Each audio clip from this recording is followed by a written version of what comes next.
सरकार अविलंब दर्जी दस्तकार आयोग गठन करे, अली इमाम भारती। समाज को शिक्षित, संगठित, संघर्ष करने की जरूरत है, लाल मोहम्मद। वोट की ताकत का एहसास कराएंगे आने वाले चुनाव में, राजू वारसी। इदरिसिया दर्जी अधिकार सम्मेलन को ऐतिहासिक बनाने के लिए पटना आए पूर्वी डीएम माहिर अब्दुल मुनीर। यहियापुर साहिबगंज लोकतंत्र की धरती, वैशाली के हाजीपुर, महनार, महुआ, रजासन, पटना के मसौड़ी, दरभंगा के जाले, समस्तीपुर के ताजपुर से बढ़ते हुए इदरिसिया दर्जी फेडरेशन का ये कारवां मुजफ्फरपुर जिला के साहिबगंज स्थित यहियापुर गांव में पहुंचा, जहां इदरिसिया दर्जी फेडरेशन के बैनर तले शानदार इदरिसिया दर्जी अधिकार सम्मेलन आयोजित किया गया। कार्यक्रम की अध्यक्षता पूर्वी डीएम माहिर अब्दुल मुनीर व संचालन मोहम्मद जफीर ने बहुत ही बेहतरीन अंदाज में किया। कार्यक्रम को संबोधित करते हुए मुख्य अतिथि वीर अब्दुल हमीद फाउंडेशन के संस्थापक सह राष्ट्रीय अध्यक्ष अली इमाम भारती ने कहा कि इदरिसिया दर्जी अधिकार सम्मेलन से बिरादरी में जागरूकता बढ़ी है, लोग आगे आ रहे हैं और जुड़ रहे हैं। हमारी कोशिश पूरे बिहार में इस समाज को अधिकार दिलाने की है। इसके लिए सबसे पहले इस समाज को शिक्षित बनने, अपने अधिकार के लिए संगठित होने और एकजुटता के लिए संघर्ष करने पर जोर दिया। इन्होंने सरकार पर हमला बोलते हुए कहा कि पिछले 30 सालों से मेरी मांग को सिर्फ आश्वासन देकर सरकार ठग रही है। दर्जी समाज को एक साजिश के तहत सत्ता में आज तक भागीदारी से वंचित रखा गया।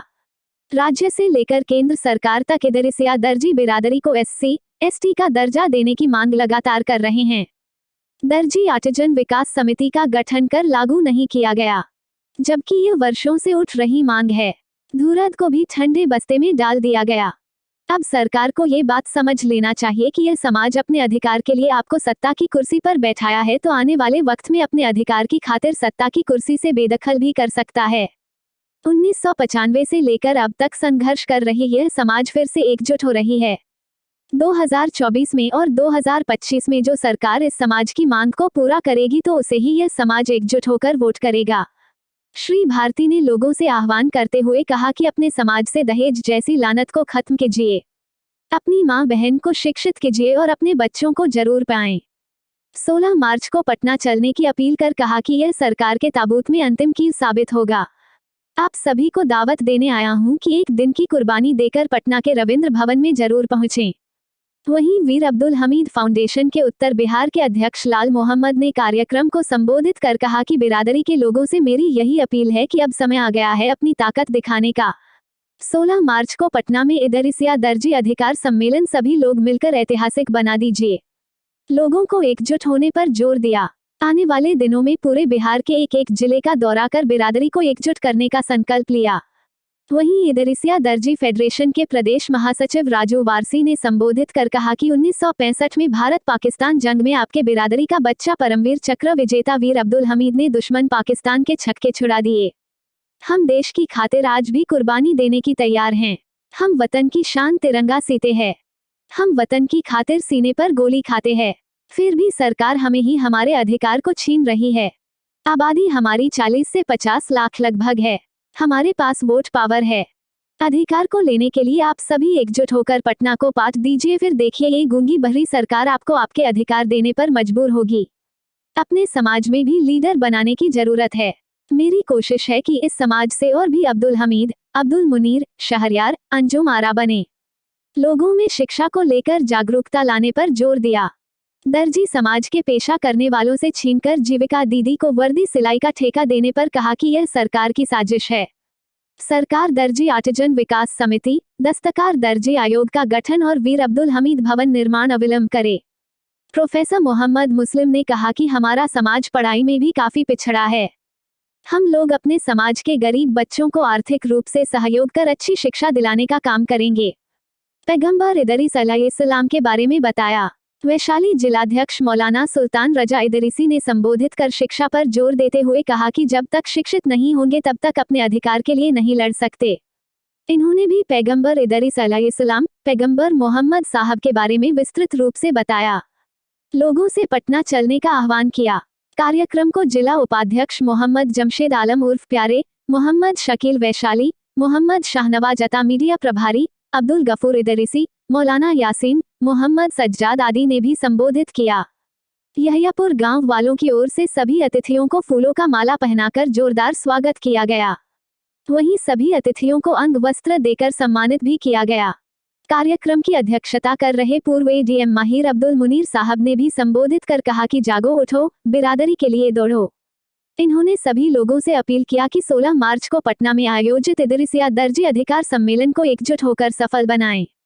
इस अवसर पर मोहम्मद बिलाल, मोहम्मद सरवर, मोहम्मद नौशाद, मेहंदी हसन, अब्दुल गफूर, मोहम्मद फुरकान, मोहम्मद शाहिद, मोहम्मद नियाज, मोहम्मद रेहान, महमूद आलम, मोहम्मद मनीर, सज्जाद हुसैन, अब्दुल हन्नान आदि समेत दर्जनों लोग उपस्थित हुए।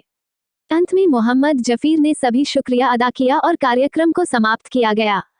वहीं मुजफ्फरपुर शहर के दामोदरपुर दर्जी मोहल्ला में भी इदरिसिया दर्जी अधिकार सम्मेलन आयोजित किया गया। इस कार्यक्रम की अध्यक्षता मोहम्मद शाहनवाज उर्फ अफरोज नेता ने की, जबकि कार्यक्रम में मोहम्मद मिराज आलम जिया, मोहम्मद कलीम वार्ड नंबर 2 के वार्ड सदस्य के पति, मोहम्मद इकबाल, मोहम्मद कलीम, मोहम्मद मनीर वार्ड पार्षद मनियारी, मोहम्मद हासिम, मोहम्मद हसरे आलम मनियारी, मोहम्मद छोटे, मोहम्मद सरफराज हसन, मोहम्मद असलम मनियारी, मोहम्मद सिराजुल, मोहम्मद महमूद कुलुआ, मोहम्मद अजीम ब्रह्मपुरा आदि समेत दर्जनों लोग उपस्थित हुए। सभी को राष्ट्रीय अध्यक्ष अली इमाम भारती ने 16 मार्च को पटना पहुंचने की अपील भारत। आप देख रहे हैं संवादिया न्यूज। कृपया चैनल को सब्सक्राइब, फॉलो कीजिए। वीडियो को लाइक, शेयर करना भी नहीं भूले। 7 करोड़ आबादी पूरे हिंदुस्तान में है हमारी, और अभी जहां हम लोग बिहार में अधिकार की लड़ाई लड़ रहे हैं, यहाँ पर 40 से 50 लाख की आबादी है। वो किस हिसाब से हम बोल रहे हैं? बिहार की 2023 से पहले की जनगणना, 2012 की जो जनगणना है, उसके डाटा के हिसाब से पूरे बिहार की आबादी 10 से 11 करोड़ की है। उसमें 2 करोड़ लगभग, बोलिए, सरकार ने 16.85% का डाटा दिया है, उसमें 2 करोड़ की आबादी है। पासवानदा के ग्रुप में हम लोग आते हैं, और अपर कास्ट का जो है शेख सैयद पठान, उसको 50 लाख में कंट्रीब्यूट कर दीजिए। 1.5 लाख की आबादी में 40 लाख तो हमारी आबादी होगी लगभग, हम बता रहे हैं। जहां तक हम लोग अपने पूरे बिहार के भ्रमण पर निकले हैं, आंकड़ा मिलता है कि हमारी आबादी कितनी है। का मरकज है, सबसे पहला मदरसा है जो हमारी माँ बहनों की गोद है। अपनी माँ बहनों से मैं कहना चाहूंगा कि आप जो है बच्चों को तालीम की तरफ रागिब करो, आप अपने बच्चों को पढ़ाई लिखाई की तरफ रागिब करो। आप सोच लो कि एक टाइम खाएंगे, एक टाइम भूखे रहेंगे, लेकिन बच्चों को पढ़ाएंगे, आधी रोटी खाएंगे, अपने बच्चों को पढ़ाएंगे। जब तक ये नहीं करोगे, ये नहीं हो सकता है। पहले के जमाने में हम मानते हैं कि हमारे समाज के अंदर में 90% गरीबी है। हमारे समाज में 90% ऐसे लोग हैं कि बिना सिलाई के उनका घर नहीं चलता है। 6 महीना काम करता, 6 महीना बैठ जाता है। लेकिन आप ऐसा कीजिए कि पहले के जमाने में एक मुट्ठी अनाज मुठिया काट के रखता था अपनी माँ बहन, अपने समाज के लिए, अपने तरक्की के लिए। वही एक मुट्ठी अनाज काट करके जमा कीजिए और उसी मुठिया से पढ़ाई का गठन 94 में किया। 94 में झारखंड बिहार एक साथ था। तब हम लोगों ने वहां पे वीर अब्दुल हमीद को बयान से निकाल करके उनकी यादगार में एक सम्मेलन का आयोजन किया, जिसमें बिहार झारखंड के लोग काफी तादाद में उसमें जुटे थे। उसके बाद से काफिला आपका चलता गया। इसके बाद हम लोगों ने देखा कि इस धारदार तलवार क्या है, तो कुछ लोगों ने मशवरा दिया कि आप जो है इसको इदरिसिया दर्जी फेडरेशन को सोसाइटी से हटा करके आप ट्रेड यूनियन में आप जाओ। ट्रेड यूनियन लड़ाई लड़ने का हथियार है, ट्रेड यूनियन संघर्ष करने का हथियार है।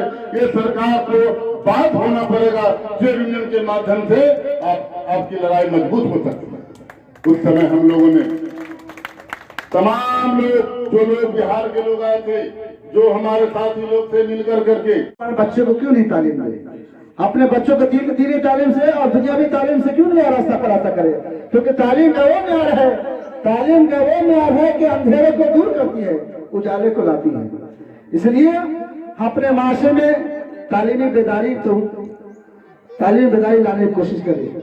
हजरत मोहतरम हजरत इदरीस अलैहिस्सलाम का माना ही होता है, इदरीस का माना ही होता है पढ़ने और पढ़ाने वाले। हजरत मोहतरम इस सिलसिले में हजरत इदरीस अलैहिस्सलाम ने सिलाई का काम किया, सुई का इजाद उन्होंने किया, और 70 शहरों का बात किया उन्होंने। ये बाबिल के रहने वाले थे।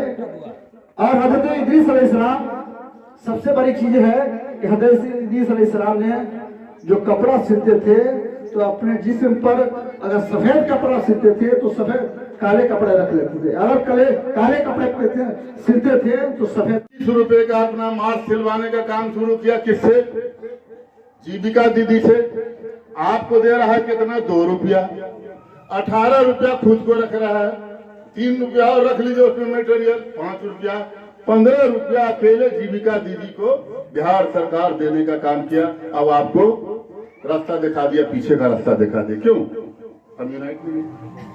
फिर अभी देखिए सरकार ने 7 लाख वर्दी बिहार सरकार ने टेंडर निकाला। उसके लिए बजाते एक जो राजगीर है नालंदा जिला के, वहां पुलिस एकेडमी है, उस एकेडमी में दर्जी लोगों का एक सेल खोला और उस सेल का मालिक कौन बना? जीविका दीदी। 950 रुपया एक वर्दी का सप्लाई है, मुश्किल से 400 रुपया लगेगा, 550 रुपया उसके पॉकेट में जाएगा। तो ये सब जो कारण। नमस्ते भारत, आप देख रहे हैं संवादिया न्यूज। कृपया चैनल को सब्सक्राइब, फॉलो कीजिए। वीडियो को लाइक, शेयर करना भी नहीं भूले।